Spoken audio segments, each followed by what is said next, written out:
Hello and welcome to the third episode of the Memoirs of a Fellow Traveller.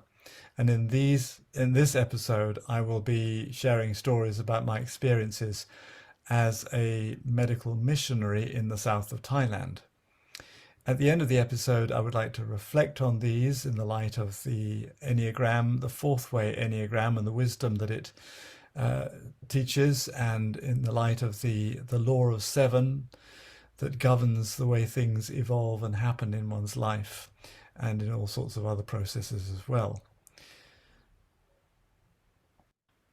Well, after graduating, I spent the first year and a half working in junior hospital uh, posts in London. The first two were in the Mildmay Mission Hospital in the East End of London. It was a Christian charity, but absorbed into the National Health Service system and linked to the London Hospital. Anyway, and then a couple of things happened there, very amusing incidents actually, and my sort of naivety as a young, enthusiastic young doctor. But in one of the wards, there were sayings from John's Gospel, the I am sayings. And one of the patients, I think this time was a male ward, the male ward. But anyway, somebody was a bit confused in the middle of the night, waking up and reading on the wall, 1 a.m., the resurrection. She misunderstanding the I am saying of Jesus. Um, Called out to the nurse and wondered what was happening. But anyway, and on another occasion, again, this is when I was the medical, doing my medical job as a junior medical house officer, and a lady, again, I think she was an elderly lady anyway, collapsed and with a heart attack, and I I was so enthusiastic. I did the usual resuscitative processes, thumping the chest and doing artificial respiration, etc. And eventually, after several minutes, I saw her pupils dilating, and I thought, no, no, no way! I'm just going to give up. Sign the death certificate. So I went to the office to sign the death certificate. And the nurse rushed after me and said, "Doctor, doctor, don't." Yet she started to breathe again, and indeed she had started to breathe again, and pulse had returned, and the pupils had gone back down to normal. And I don't know whether she'd had a one of these beautiful near-death experiences, but she woke up and said, "Oh no, I'm not still here, am I?" She was obviously longing to go, and there's nothing but life actually in the other end of death. The other side of that veil of death is another life, beautiful life, and many people have written about their experiences. There's a lovely book by Betty Kovacs called The Miracle of Death. There's nothing but life, recounting some amazing experiences she had when her son and then subsequently her husband, both of them, who were killed by in a separate road traffic accidents, as indeed her mother had the year before, or a year or two before. But so worth reading that. But anyway, I went on after the first two jobs at the Mildmay Mission Hospital to work at another obstetric hospital, a maternity hospital, I should say, for another 6 months, where I studied for and gained a diploma in obstetrics and gynecology, obstetrics, which from the Royal College of Obstetrics and Gynecology. It turned out that was extremely useful when it came to working in the south of Thailand. Well, after that, by that time, Carol and I had been interviewed, and we knew that we were going out to Thailand. We didn't know it would be the south of Thailand, and so I began to prepare myself in every way possible to be a missionary in a rural hospital somewhere in Thailand. The Overseas Missionary Fellowship had two, one in the center of Thailand, or actually three, one in the north, one in the center, and one in the south of Thailand at that time. And it included a year of studying, of doing biblical and missiological studies. In other words, orientating us and helping us to prepare for working in a different culture, but also deepening our understanding of scriptures, at least according to the evangelical tradition of of interpretation of scripture anyway. And this was undertaken at All Nations Christian College, a photograph of which follows. So we spent the years 1973, September 1973 till June 1974 at All Nations Christian College studying. I managed to get a part-time job at a GP surgery nearby to keep my hand in medically. And I studied for a diploma in theology during that time as well, or I forget what they called it, but anyway, it was a diploma in biblical studies and missiology. It probably was, and the group of us standing in front of the cottage in Hertfordshire, a lovely rural setting, by the way, with overseas students there, from a couple from Thailand and from Switzerland with us. And then on the right, Carol and I singing. I used to play the guitar, singing at the Christmas Carol concert we put on. Then, in order to gain more experience, I applied for and was appointed as a senior house officer in a surgical department in Law Hospital near Carluke. The Law Hospital no longer exists, but has been now the Wishaw General Hospital. And one of the things that one of our lecturers at All Nations College has advised us and says, if you have the means, I strongly advise you to purchase a home for yourself that can be a base that you can come back to when you are overseas. And so my father-in-law, who was a builder, knew of this little cottage that was going for in those days, it was not didn't cost us that much, actually. I mean, looking back, it's amazing how we managed to purchase this on very little, a very small mortgage indeed, and subsequently was able to pay it off. But anyway, Rosedale Cottage, Yilches, Carluke, is a lovely little hamlet about a mile outside of Carluke, and easy access to the hospital, where our second child, Jonathan, was born. And so it was quite difficult for Carol at that point, because I was extremely busy doing my surgical job, often on duty at weekends and at nights. So she was sort of left to look after the family on her own. Slightly as isolated position, I think, being in this tiny little hamlet. But anyway, I then went on to do 6 months of anesthetics to train, because I knew that we're going to a mission hospital where we wouldn't have an anaesthetist. So that stood me in good stead as well. As it turned out, acquiring that cottage was actually a godsend, not just for ourselves, in that it provided a sort of home base in this country, but also for Carol's parents, because Carol's father, who had a building business, the business got into financial difficulties and was liquidated, and they lost their home in the town of Carluke, and so they moved out, and we asked them to move out into Rosedale Cottage when we left to go to Southeast Asia, and they lived there and for many years, until in fact my father-in-law died, and then my mother-in-law needed to be taken into a care home ultimately.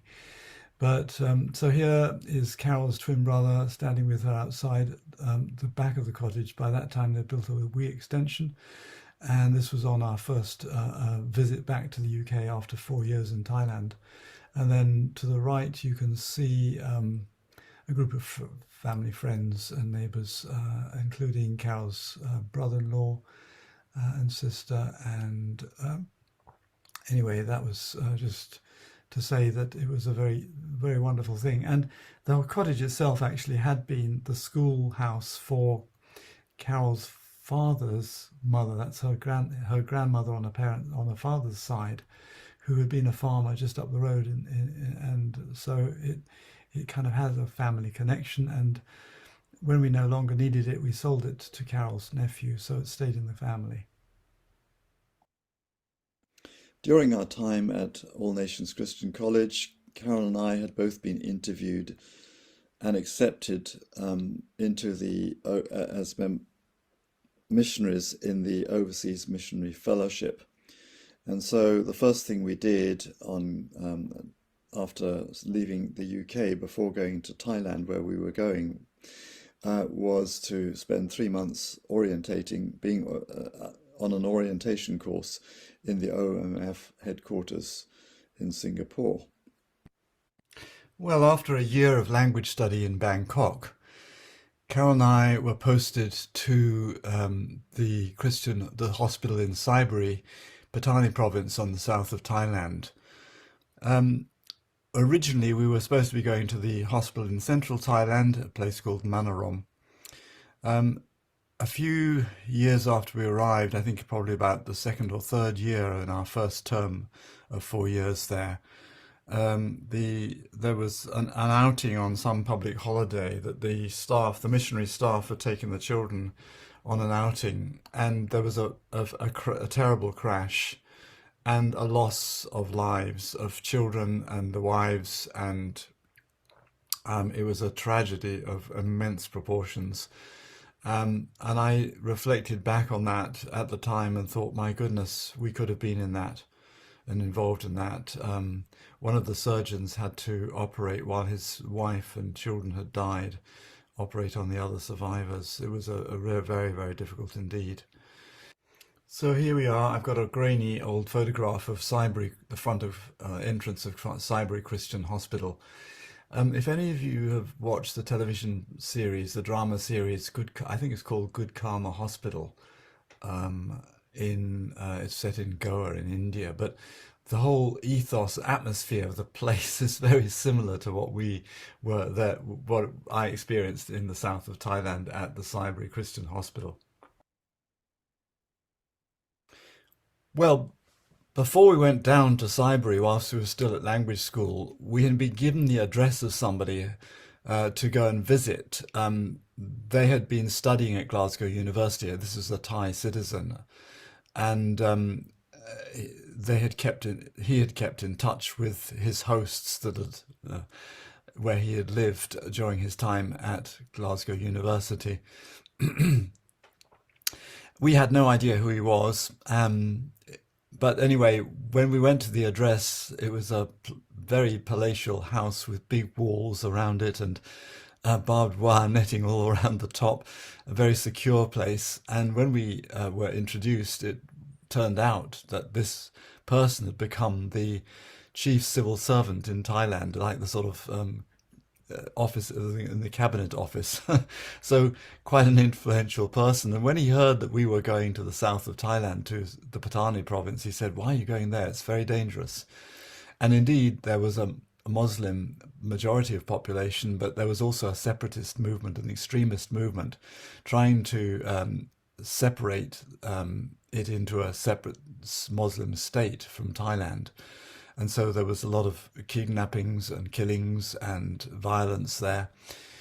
And indeed, two of our nurses had lost their lives, been kidnapped and were subsequently killed because the demands made on the mission were quite impossible to fulfill. The demands for all missionaries to get out of any Muslim country, and besides, the policy was not to give in to any demands of terrorists. And so anyway, that was the context into which we were sent. So the photograph on the top right-hand corner is the grave of Margaret and Minka, the two nurses who lost their lives after they'd been kidnapped. They were leprosy nurses, had been out in a village clinic when they were captured. And so that was a poignant reminder of the situation.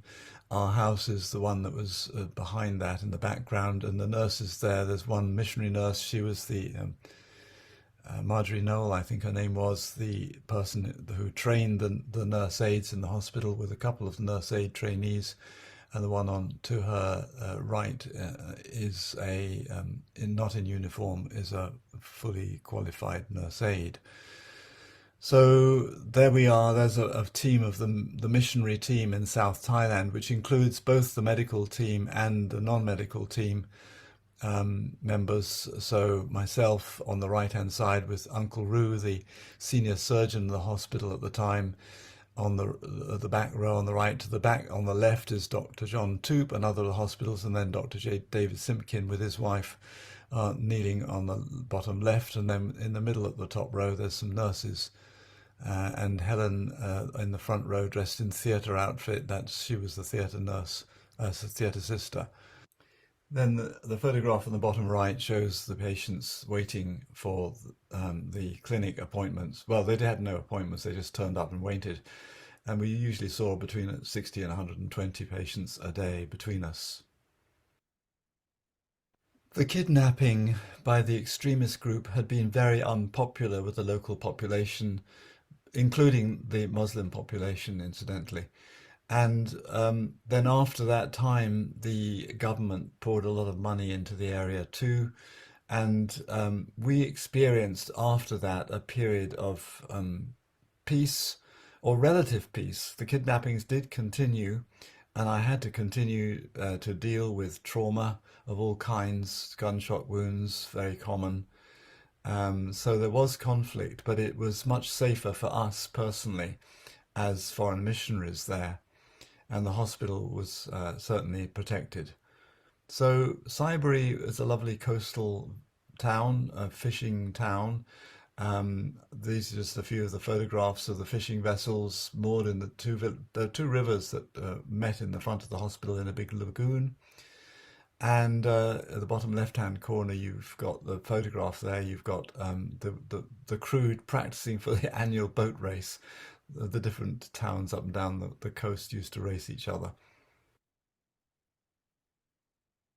So at the hospital, we were serving a population that was actually 80% Malay Muslim. They spoke a dialect, the Kelantan dialect of Malay, which I had to learn as well in order to communicate with the patients. But then 20% were Thai or Thai Chinese, more Buddhist. And so you've got the Pondok school, which is the Muslim school teaching they were permitted to have religious schools there in the south. And then the Thai, that's an ordination ceremony for somebody who's going to be ordained as a Buddhist monk.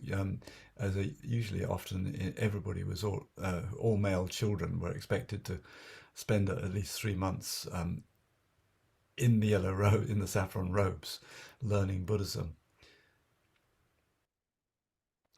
In the outpatient clinic, pictured myself, the top left-hand photograph there, with one of the Thai nurse aides. I was always had a nurse aide with me.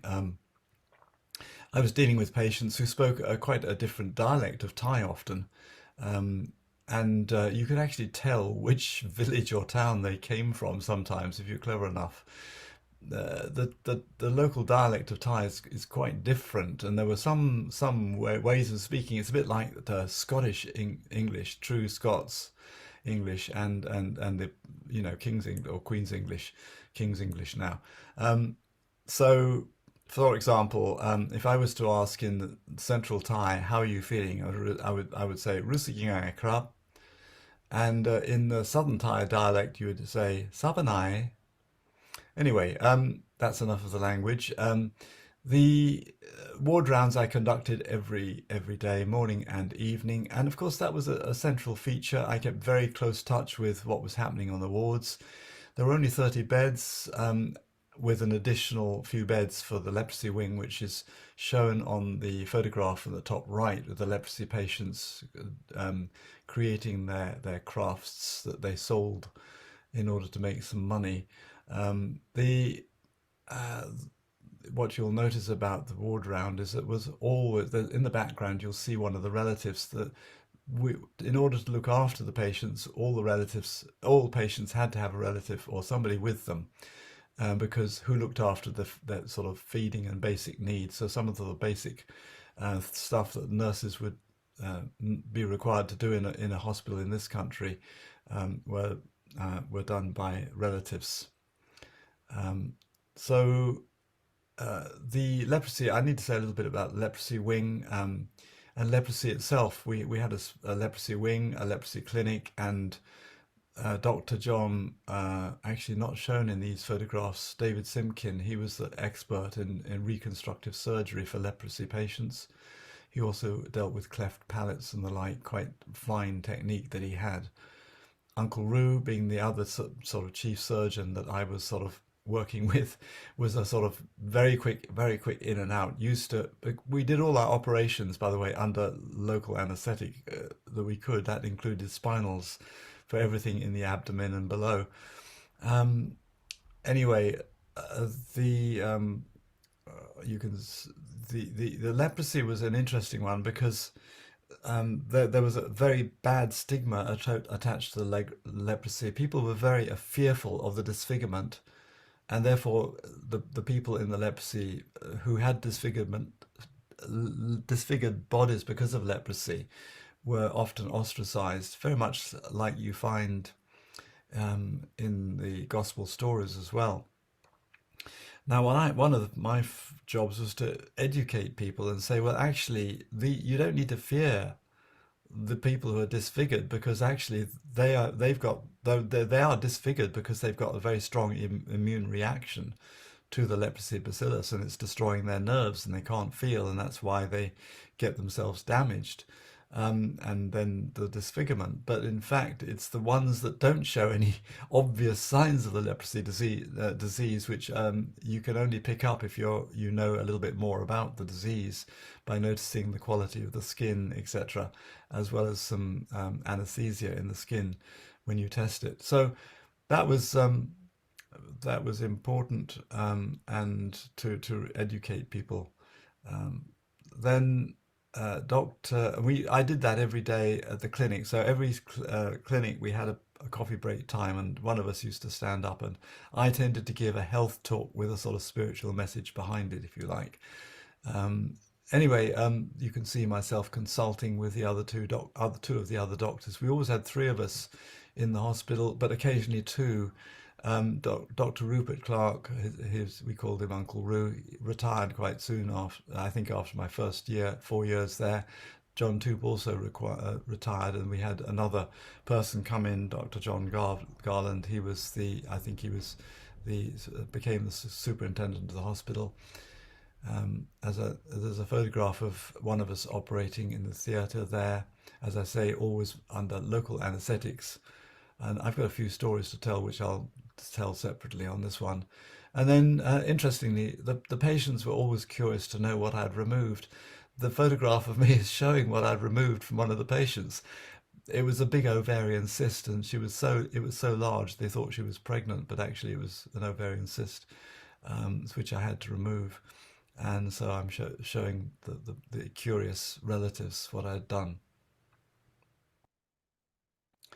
Our hospital could not have operated without these excellent help of the nurse aides, who unfortunately we could only call them nurse aides rather than fully qualified nurses because we were a small cottage hospital and therefore didn't have the facilities that the government would be needed in order for them to do the full training.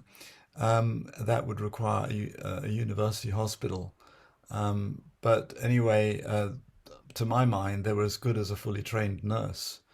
And so there's three of them chatting together outside one of the wards. There's Marjorie Knoll and Mary Teagarden, her name was, the matron of the hospital, with their nurse aides at a graduation ceremony. And to the bottom left, they're doing some Thai dancing in practice for, I think, a Christmas celebration of some kind. This is nurse aides on their time off. There were periods of time when I didn't have the expertise of Uncle Roo, the very experienced surgeon, um, and I was confronted with situations for which, I had to do some emergency surgery, and I'd never done it before. One of those, for example, was the first time I had to remove a spleen. It was a gunshot wound. Fortunately, the gunshot had not pierced any of the gut and had damaged the spleen. The patient was bleeding extremely badly, and therefore going into shock. And we had no blood bank, so I had to very quickly, after anesthetizing him, do an auto. I was able to do an auto transfusion, taking his own blood and putting it back into him, whilst I put my hand into what was a pool of blood in the abdomen. I'm sorry to describe the detail, not being able to see anything, and just had to feel my way around to the splenic artery. Fortunately, I could remember a bit of anatomy and squeeze the artery and then suck the blood out and then eventually clamp the artery and remove the spleen. So that saved his life. There was another occasion when I didn't manage to save a life, and this is a tragic story, but it also has a very unusual and very unusual and remarkable ending. So a man came in having had a road traffic accident on a motor. He'd been on a motorbike, and they didn't wear helmets in those days. And he had sustained a maxillary fracture. There's a fracture right across the maxillary bone, and and on either side of the nose, but it had fractured at a point. What had happened is that an artery that fed into the nose had been severed in the process of the fracture, and he was bleeding from the artery. Now, normally when you have a nosebleed, you're bleeding from the veins, and you pack the nose and it gets better, and you can stop it until it has coagulated enough and the tissue damaged, repaired enough for you to be able to remove the pack. But in this instance, the more you packed it, the worse it became, because you're separating the bones that have been fractured. Eventually, I managed to stop it by using it was it was a catheter with a little bubble thing at the end that pulled back through the nose. And then I packed the nose and told the gentleman, he was in his 40s, please don't touch pick at your nose. You've got to wait at least 4 days. Unfortunately, he couldn't resist picking at his nose at one point, and it therefore opened the floodgates of the arterial bleeding again. And again, we had to rush him into surgery. Well, of course, being in the head, I had to actually anesthetize him this time, but we had a nurse, the theatre sister was experienced nurse who could manage the anesthetic side of it. So once I'd got him anesthetized properly, she took over on that side, and we had other nurse aides helping me in the operation. Well, it was a difficult one. I'd never done this before, tying off that particular artery, and I had to go through the nose, never mind the details of it, but it took me a long time. And eventually, quite late on into the night, I think for very early hours, well, it was in the morning by the time we finished, um, uh, he was as he was coming round, the nurse had pulled out uh, the tube in the nasogastric tube, and the tube, sorry, that he was breathing through, and unfortunately hadn't noticed that there was a blood clot sitting at the back of his throat. And although she had tried to suck everything out, hadn't noticed there was still one lodged there. And when we took it out, he inhaled the blood clot and died suddenly, and I wasn't able to save him. So that was the worst moment of my life. I was aware of the fact that he was a father with 2 children, and I was feeling totally devastated as well as being very tired. So I was walking up to have a bit of a rest and a sleep after a night's work, and feeling very dejected. Well, about 2 weeks later, we had a letter from Carol's mother. Now, in those days, we're talking about between 1980 and 84. We didn't have any international phone line between us, and we had a small local phone line, but we weren't able to phone home. And so we relied on letters, and letters usually took about 2 weeks to arrive. And so, as I say, a fortnight later, we received this letter from Carol's mother, and she said, we were woken at midnight, or shortly after midnight, and I by a telephone ringing at the side of the bed. So I picked up the telephone and heard you speaking and saying, please pray for me. And so I woke Dad, I mean, that was Carol's father, up and said, we've got to pray for Ken. They did so very thankfully. Without then suddenly realizing, well, how is that possible? Because she knew too that we didn't have any telephone contact. How did she heard my voice very clearly on the phone? So there's something beyond that's going beyond there, which is more than normal. And of course, now I realize it was just this business of entanglement. And serendipitous things like this happen because of the phenomenon of entanglement. So that people right across two, separated by thousands of miles, can have this happen. Now, I wasn't aware of this, but I certainly benefited from her prayers and recovered a sense of, okay, I couldn't have done anything better than I did.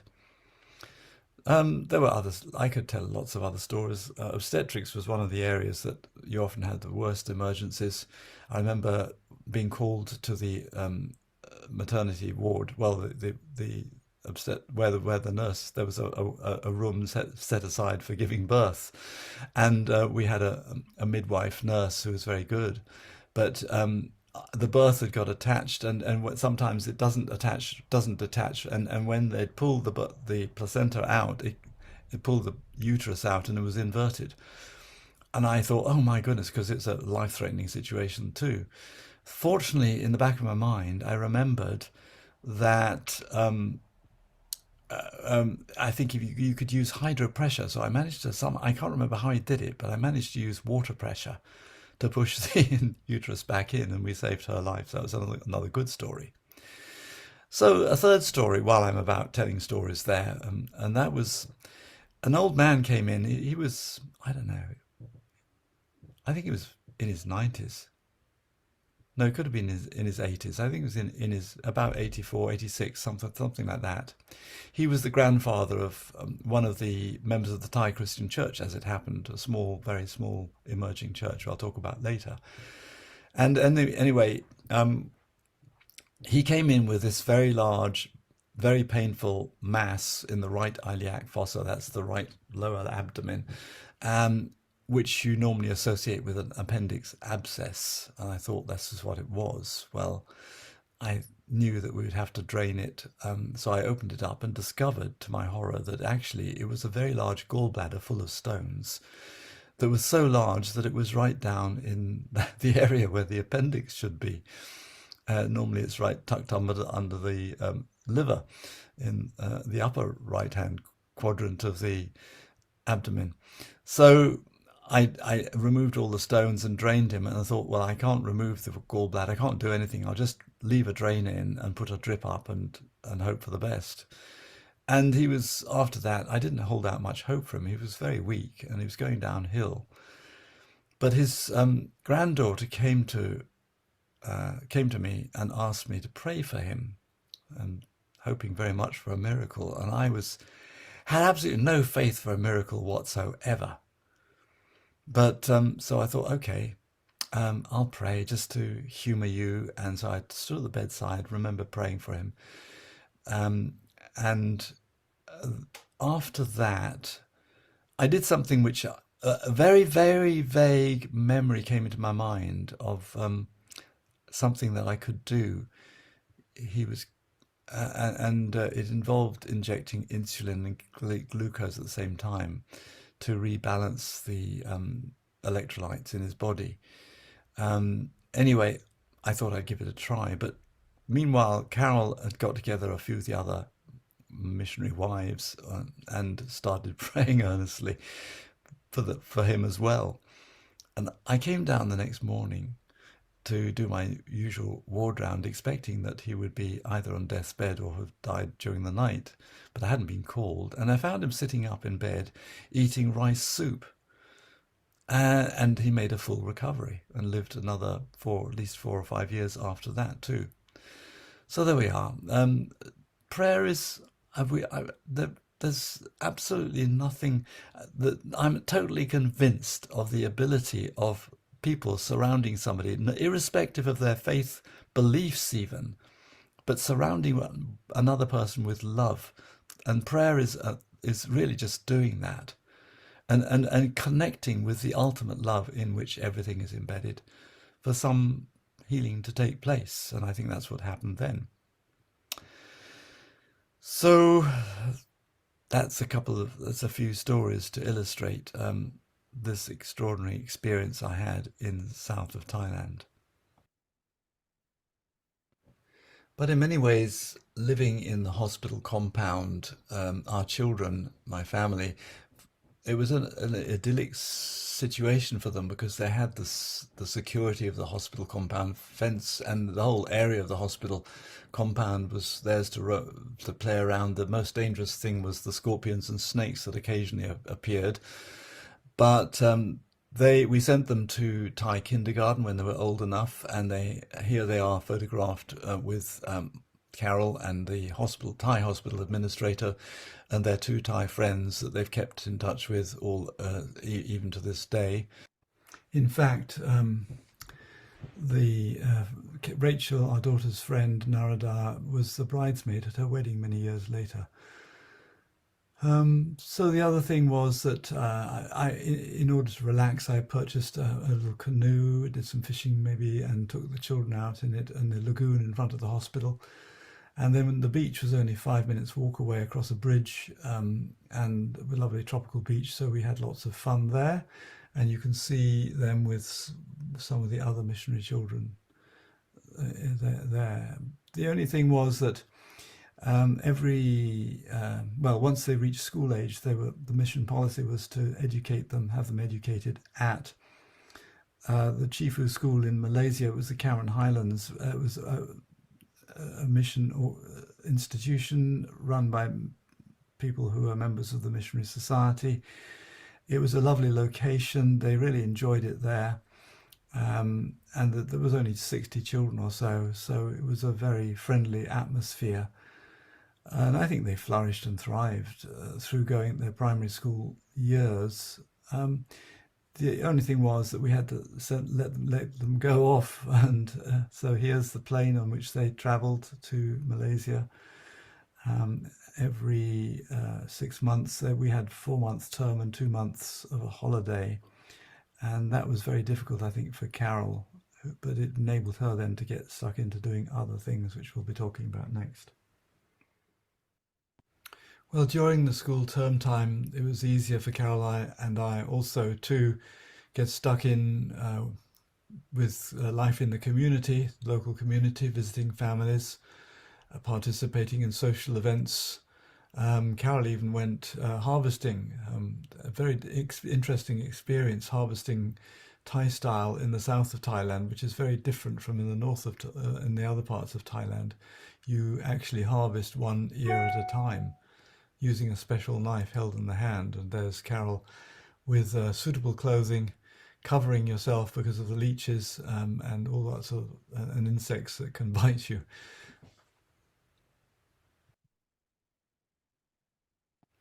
Fluency in the Thai language meant that I was given time off to be effectively the sort of pastor of the local small emerging Thai church congregation here, and that's the building that was erected during our time. Showing in the bottom left-hand picture, I think must have been during some sort of a study group meeting whilst I was teaching, and then also a celebration of some sort. It could well have been a Christmas celebration or Easter on the right-hand side, with the church full of the people who were part of that congregation. There was also a small Malay-speaking congregation, and some of the other missionaries were involved in that.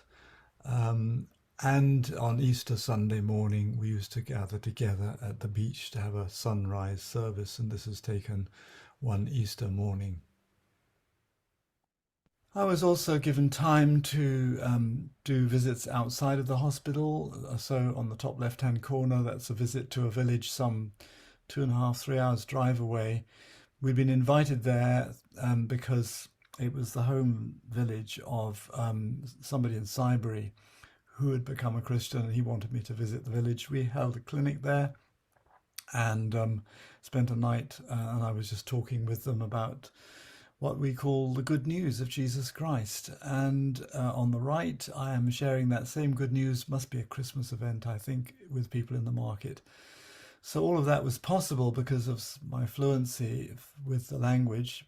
People, this is in my second term, and so by then I had gained the fluency that people said, oh, the Thai people used to say to me, actually, if we didn't see your face, we wouldn't know that you were a foreigner. But that was due to my early years background in Far Eastern languages that are tonal. I also volunteered as to join the Queen Mother's medical corps. Um, so I went with other Thai doctors to outlying villages where there was no medical centre, and we held clinics for the population for a whole day. And I had the privilege of sitting for a meal with the Queen Mother pictured on the right. Now that's King Bhumipon's mother, not the current king, not the current Queen Mother. And she may well have been the first, what I'd call really genuine Buddhist that I was able to have quite an in-depth conversation with. And she wanted to share the good news of what it meant to follow the Lord, follow the Buddhist teachings, I suppose.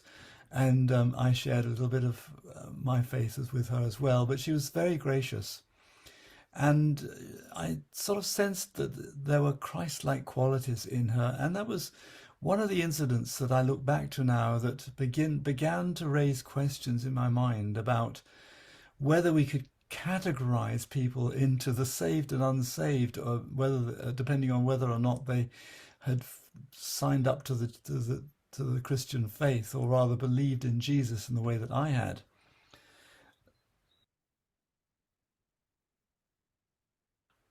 I should explain at this point that the vast majority of people I've known in Thailand who've become Christians haven't come to faith from a committed Buddhist faith of any kind. They would be what I would call not what most people would understand as nominal Buddhists. They would take part in all the sort of usual outward show of Buddhism without necessarily having an inner experience, and particularly of the sort of being a practicing Buddhist in the sense of practicing especially the meditation practices and the kind of practices that would enable them to grow in consciousness and become enlightened people. So that's just the way I see it now. I didn't think about it too much, I think, in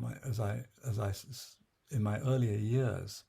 So I think I want to close this session just by a brief revisit of that. Where have I got to, and how can I talk about all of this in the light of what I've been sharing? So a little bit of a brief explanation and reflection on that in the light of the fourth way in the Enneagram, the post-process Enneagram. Throughout my time at Saiburi, and indeed and for all my time that I was sort of functioning as a missionary in Thailand, I think, looking back on it now, functioning at the level of the far note of the octave, or the point four of the process Enneagram, which I've talked about already, that point in which the principle of identity, independence, and selfhood comes into play. And I had then developed this ego personality, which of course I hadn't understood, but I had become identified, and I was identifying myself not only as an evangelical stroke charismatic Christian with a certain understanding of what that meant, but also as a not just a missionary, but a church planter type of missionary. That is somebody who's a pioneer, and who I sort of got excited about the idea of churches being, I suppose, vehicles of transformation in the world. And I'm not just talking about the institutional church. I was very aware of the failures of the institutional church, but more of the community of genuine believers. And I was keen to establish groups that would therefore be means whereby not just individuals would be transformed, society could be changed as well. And that was going to be through the teachings of Jesus and the good news that he proclaimed, and invited us to join him in following him. But so that's where I was, but that doesn't therefore I was still ethnocentric in terms of my worldview. Now, what I haven't talked about because I've been talking about the sort of process around the circle, which is a process that takes place in time in stages, never straightforward, by the way, but it's not just a smooth transition. You go backwards and forwards too, but nevertheless, you'll see the internal lines that are, if you like, lines of energy lines of that connect the points that are actually, if you like, they have particular vibrational energies, and all of that takes place outside time or in the milliseconds in our brain that where things sort of, nerve impulses pass down. Now we've got to understand that our brains, at least I see now, our brains are not not the organ that produces consciousness. It's simply the mediator of consciousness. Consciousness is something greater than our own brains and our physical bodies, even.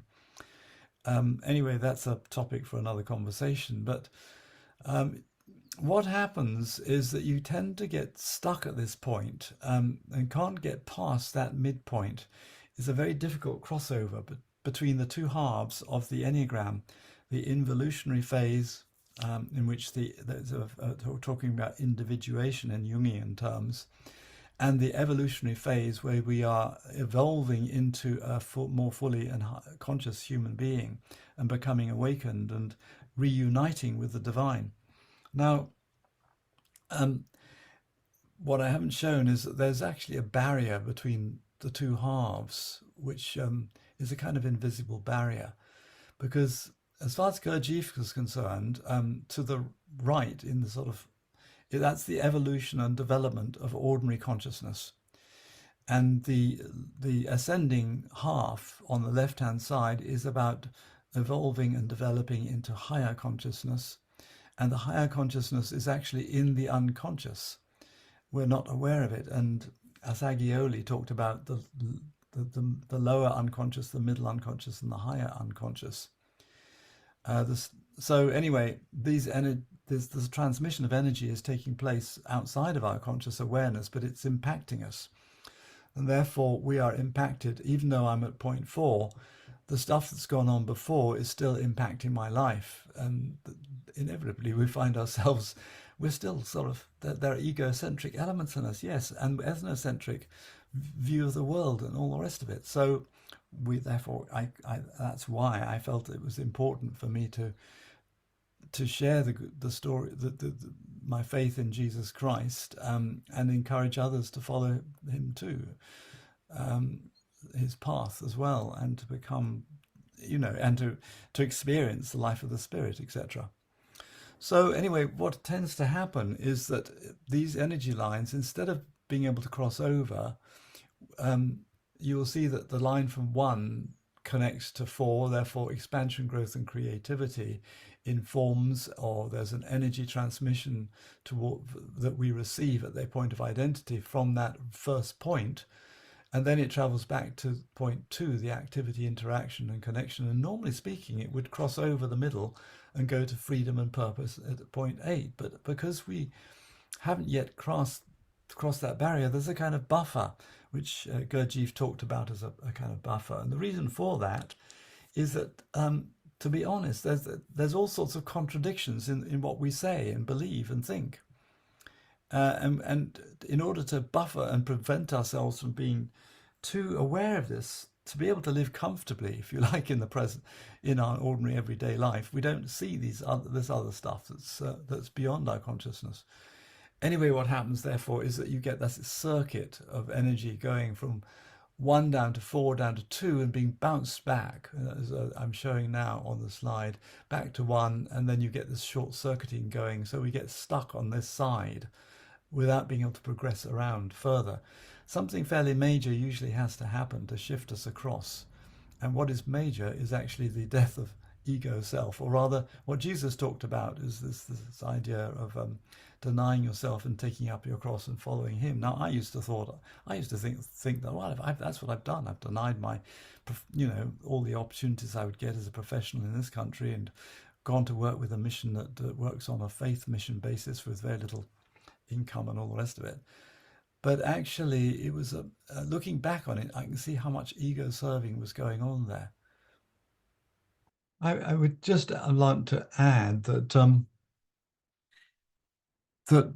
what I'm talking about in this is growth in spiritual or psycho-spiritual intelligence. But I want to also say that, of course, I've recounted lots of experiences that were definitely what I'll call transhuman experiences, experiences of the beyond, of the other dimension of God, of love and reality. But it's just that the way we interpret those experiences is informed by where we are in terms of our spiritual or psycho-spiritual intelligence. And of course, I witnessed the fact that many people, the Thai people that did become Christians, did find a help and blessing, and were happy, and made there was some change in their lives as well. But we were all probably weren't able to go beyond where we are, where we were ourselves. So I better just finish this. Well, I've gone on long enough in this second episode, so I'll bring it to a close now.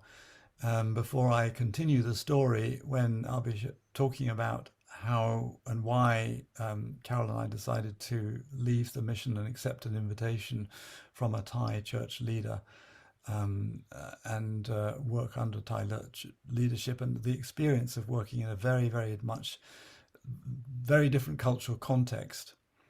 Um, so that was interesting, and there'll be lots of interesting stories there for the next episode. Bye for now.